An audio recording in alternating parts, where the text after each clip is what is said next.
മണി heist എന്ന Netflix സീരീസോടെ heist എന്ന വാക്ക് നമുക്ക് സുപരിചിതമാണ്. ആ സീരീസിലെ ഓരോ കൊള്ളയുടെയും പ്ലാനിങ്ങും എക്സിക്യൂഷനുമെല്ലാം നാം ശ്വാസമടക്കി പിടിച്ചിരുന്നാണ് കണ്ടിട്ടുള്ളത്. മണി ഹൈസ്റ്റ് മാത്രമല്ല, ഹൈസ്റ്റ് ഒരു പ്രധാന തീമായി നിരവധി സിനിമകളും സീരീസുകളും വന്നിട്ടുണ്ട്. എന്നാൽ ഇതിനെല്ലാം വെല്ലുന്ന ഒരു പെർഫെക്റ്റ് ഹൈസ്റ്റാണ് 1990 ബോസ്റ്റണിലെ ഇസബെല്ല സ്റ്റുവർട്ട് ഗാർണർ മ്യൂസിയത്തിൽ നടന്നത്. ഈ സംഭവം നടന്ന് 24 വർഷത്തിന് ശേഷവും അന്ന് നഷ്ടപ്പെട്ടു പോയ ആർട്ട് വർക്കുകൾ കണ്ടെത്താനോ അതിന് പിന്നിൽ പ്രവർത്തിച്ചവരെ വെളിച്ചത്ത് കൊണ്ടുവരാനോ പോലീസിനോ അധികാരികൾക്കോ കഴിഞ്ഞിട്ടില്ല. Welcome to stories with Kiran. 1990 March 18 അമേരിക്കയിലെ ബോസ്റ്റണിലുള്ള ഇസബെല്ല സ്റ്റുവർട്ട് ഗാർണർ മ്യൂസിയം. അന്ന് രാത്രി മ്യൂസിയത്തിൽ കാവലിനുണ്ടായിരുന്നത് അത്ര പരിചയസമ്പന്നരല്ലാത്ത 2 പേരായിരുന്നു.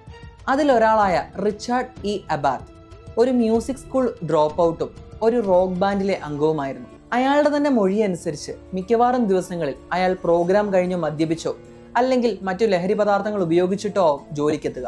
എന്നാൽ ഈ സംഭവം നടന്ന ദിവസം അയാൾ ഒരു ലഹരിയും ഉപയോഗിച്ചിട്ടില്ലെന്ന് ആണയിട്ട് പറയുന്നു. സമയം രാത്രി 12:54.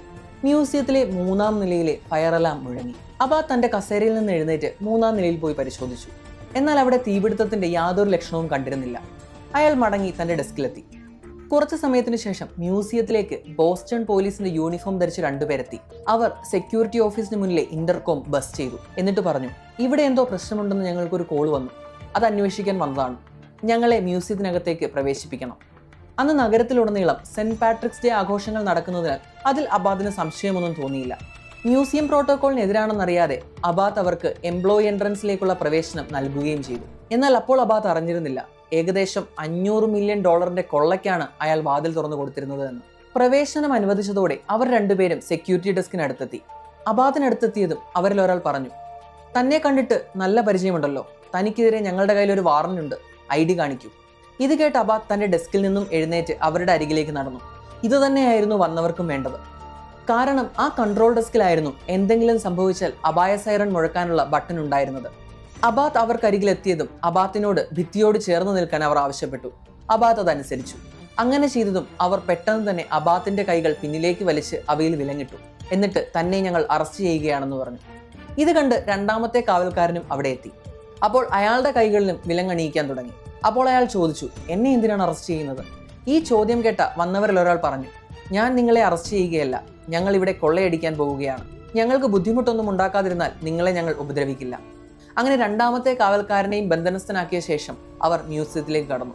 അവർ അകത്ത് കടന്ന് 1 മണിക്കൂർ 21 മിനിറ്റ് കൊണ്ട് അമൂല്യങ്ങളായ 13 പെയിന്റിങ്ങുകളാണ് അന്ന് അവർ കവർച്ച ചെയ്തത്.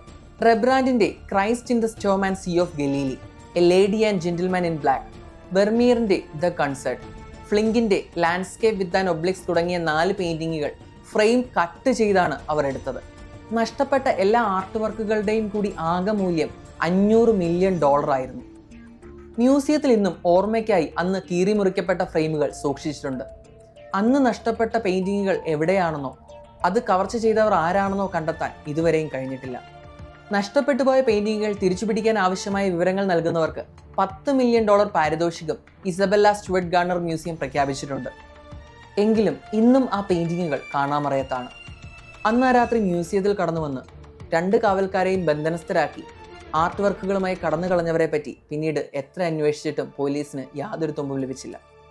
എന്നെങ്കിലും ഒരിക്കൽ ആ ആർട്ട് വർക്കുകളെല്ലാം തിരിച്ചു പിടിക്കാനാകുമെന്ന പ്രതീക്ഷയിലാണ് മ്യൂസിയം അധികൃതർ. ആ ആർട്ട് വർക്കുകൾ ഇപ്പോൾ ആരുടെ കയ്യിലായിരിക്കാം? ആരായിരിക്കും ഇതിനെല്ലാം നേതൃത്വം കൊടുത്തത്? ഇതൊക്കെ ഇന്നും ചോദ്യങ്ങളായി തുടരുന്നു. അടുത്തൊരു വീഡിയോയിൽ നമുക്ക് പുതിയൊരു കഥയുമായി കാണാം. നിങ്ങളുടെ വിലപ്പെട്ട അഭിപ്രായങ്ങളും നിർദ്ദേശങ്ങളും കമൻറ്റ് ചെയ്യുക. Thanks for watching stories with Kiran.